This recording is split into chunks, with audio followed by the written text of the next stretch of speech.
साधी माणसं मालिकेच्या आजच्या भागामध्ये आपण पाहत आहोत की आता इकडे मीराचं हे व्रत पूर्ण झालेलं असतं.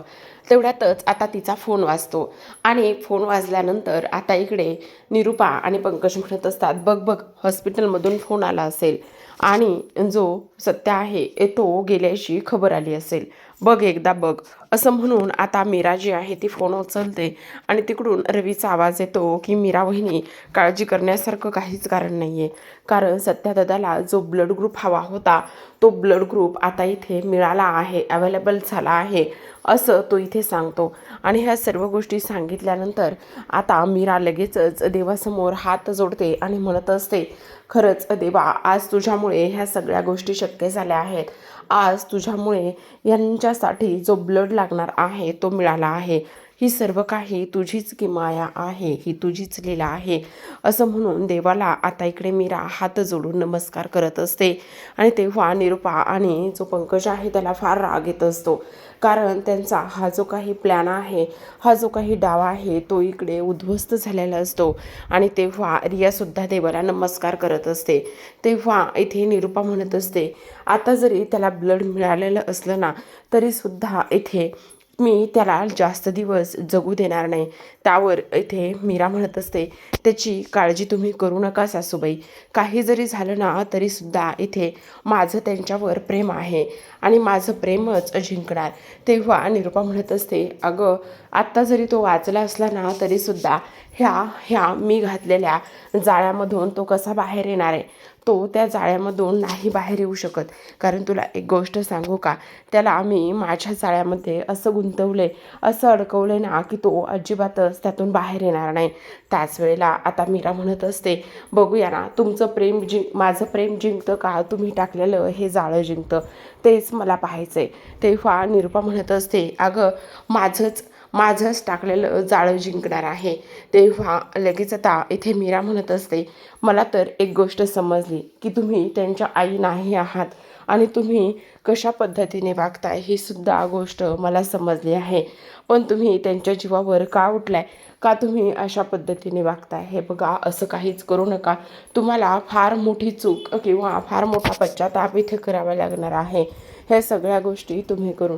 तेव्हा निरूपा म्हणत असते, ते तू नको सांगूस, काही जरी झालं तरीसुद्धा आम्हाला कसलाही पश्चाताप होणार नाही. तुला काय वाटलं आम्ही चांगलं वागतोय, आम्ही ह्या सगळ्या गोष्टी करतोय, तर तुला असं वाटतंय का की सगळं तुझ्या म्हणण्यानुसारच होईल म्हणून? तर ते अजिबातच तसं नाही आहे. एक गोष्ट तू नीट समजून घ्यायला हवीस.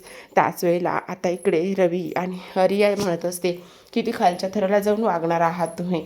तेव्हा निरूपा म्हणत असते, हे बघ, त्या गोष्टी तू आम्हाला सांगायच्या नाही आहे, आम्ही काय करायचं आणि काय नाही ते समजलं. आता दुसऱ्या बाजूला आपण पाहतो की इकडे सगळेजण आता हॉस्पिटलमध्ये येतात. सगळेजण हॉस्पिटलमध्ये आल्यानंतर जेव्हा सत्याला ब्लड देण्यात येतं तेव्हा मात्र सत्याचं जे ऑपरेशन आहे ते ऑपरेशन सक्सेसफुली होतं.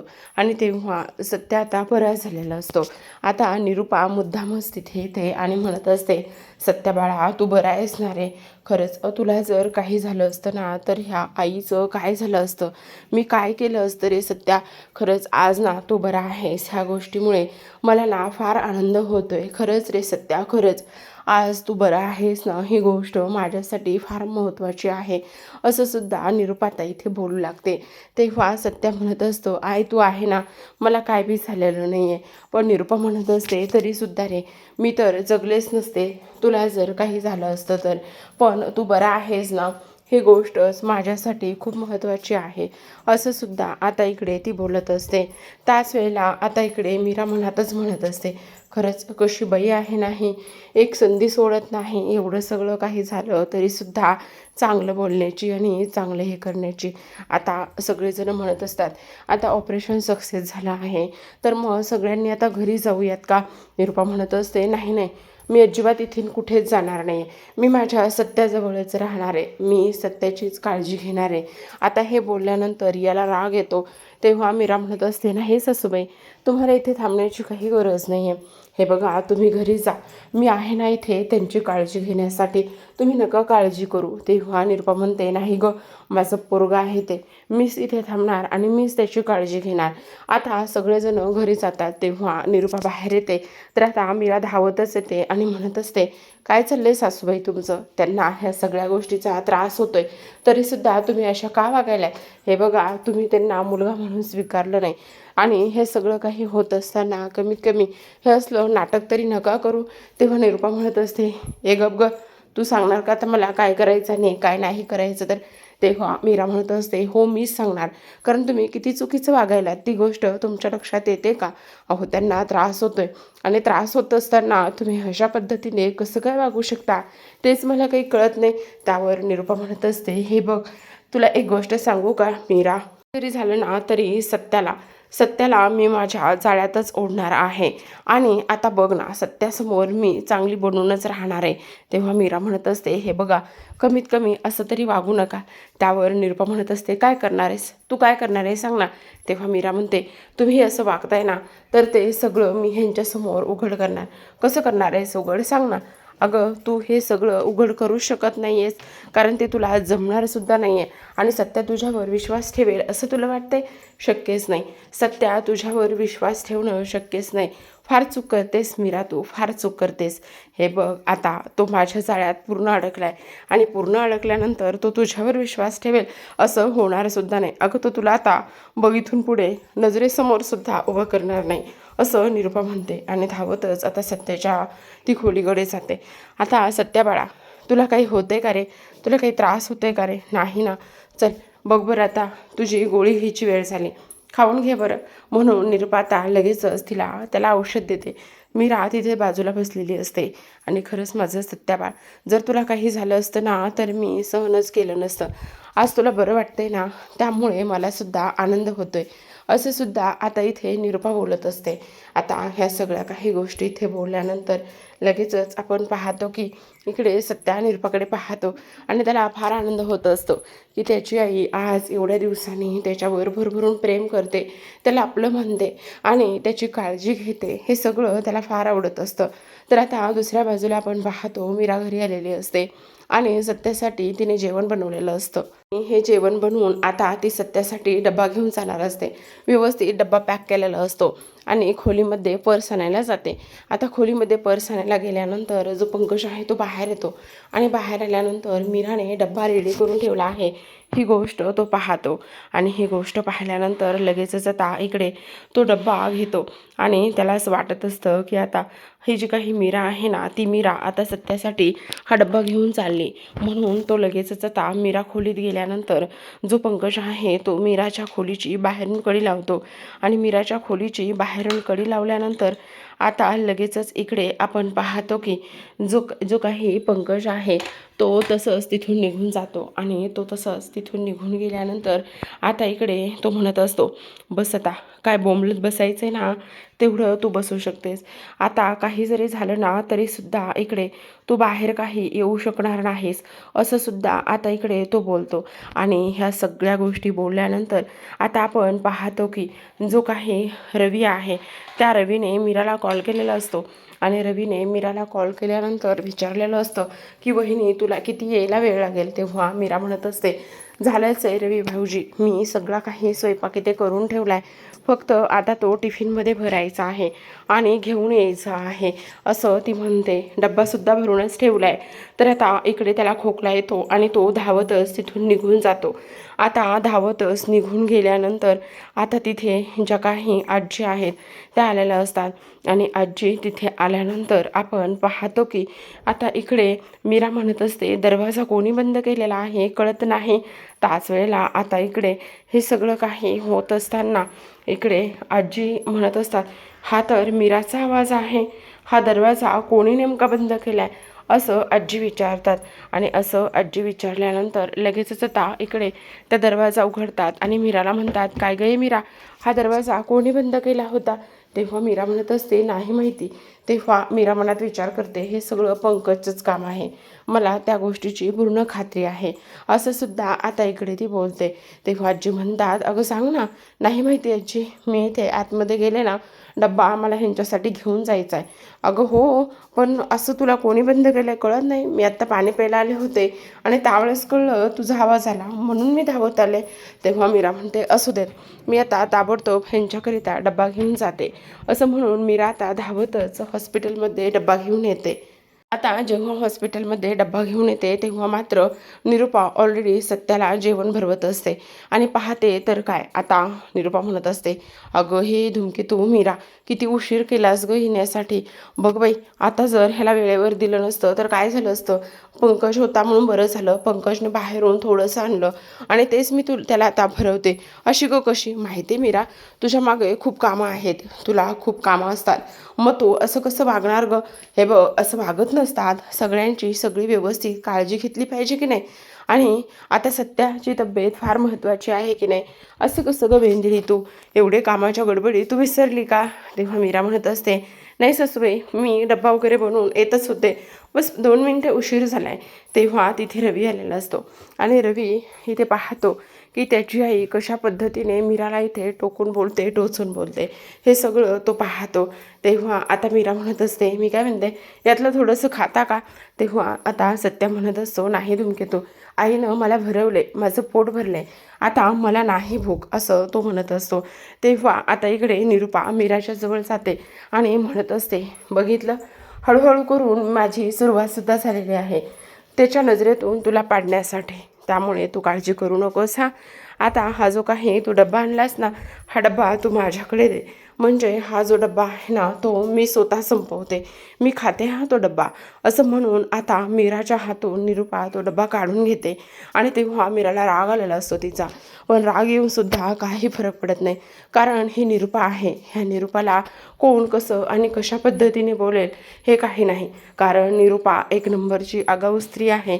आता तिच्याकडून डब्बा काढून घेते आणि त्यानंतर आता सत्याला मेडिसिन द्यायचं असतं.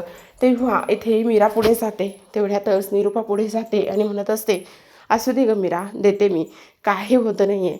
तेवढ्यातच आता सत्यासुद्धा निरुपाच्याच हातून मेडिसिन खातो आणि तेव्हा निरुपा मुद्दामच आता इकडे मीराकडे पाहत असते, तिला फार वाईट वाटत असतं. तर आता दुसऱ्या बाजूला आपण पाहतो की इकडे संध्याकाळची वेळ झालेली असते आणि तेव्हा डॉक्टर येतात. आता डॉक्टर म्हणत असतात, तुमचं पेशंट आता बरं आहे, म्हणजे त्याला बऱ्याच त्याच्या अवयवाची हालचाल होत आहे. डॉक्टर सांगतात, हात हलवा, त्याचबरोबर जोरात बोला, तेव्हा सत्याला काही त्रास होत नसतो. आणि तेव्हा डॉक्टर म्हणत असतात, आता काळजी करण्याचं काहीच काम नाही आहे, कारण आता तुम्ही तुमच्या पेशंटला डिस्चार्ज देतो, घरी घेऊन जाऊ शकता. असं म्हणून आता डॉक्टर तिथून निघून जातात. आता डॉक्टर तिथून निघून गेल्यानंतर इकडे आता सत्याला घरी घेऊन जाण्यात येतं.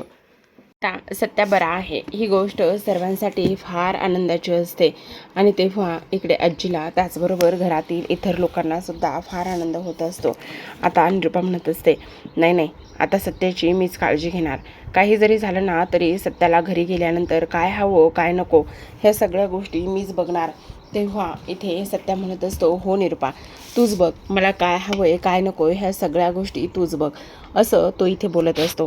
तेव्हा निरुपा मात्र फार आनंदात असते. ती म्हणत असते, हो सत्या, तू अजिबात काळजी करू नकोस, काही जरी झालं ना तरीसुद्धा. आता डॉक्टर म्हणत असतात, हो, तुम्हाला आराम करायची गरज आहे, सगळे पथ्यपाने पाळा, वेळेवर गोळ्या औषधं घ्या, हे सगळं डॉक्टर स्ट्रिक्ट सांगत असतात. आता निरुपा मात्र ह्याच संधीचा फायदा उचलणार असते, ह्याच संधीचा तिला फायदा घ्यायचा असतो, कारण डॉक्टरांनी ह्या सर्व गोष्टी सांगितलेल्या असतात आणि तिला आता एक काम करायचं असतं. काही जरी झालं ना तरीसुद्धा इथे आता जे काही मीरा आहे त्या मीराच्या विरोधात जाऊनच हे सगळे कटकारस्थानं तिला करायचे असतात आणि हे सगळे कटकारस्थानं करून सत्याच्या नजरेमध्ये मीरा कशी पडेल ह्याच गोष्टी तिला आता इथे करायच्या असतात आणि त्याचमुळे आता इकडे तिचे हे सगळे काही प्रयत्न आणि ह्या सर्व गोष्टी इथे सुरू असतात. पण आता शेवटी मीरा आहे, मीराने तर आता इकडे हिला चॅलेंज दिलेलं असतं की हे तुझं रूप मी सर्वांसमोर आणल्याशिवाय राहणार नाही.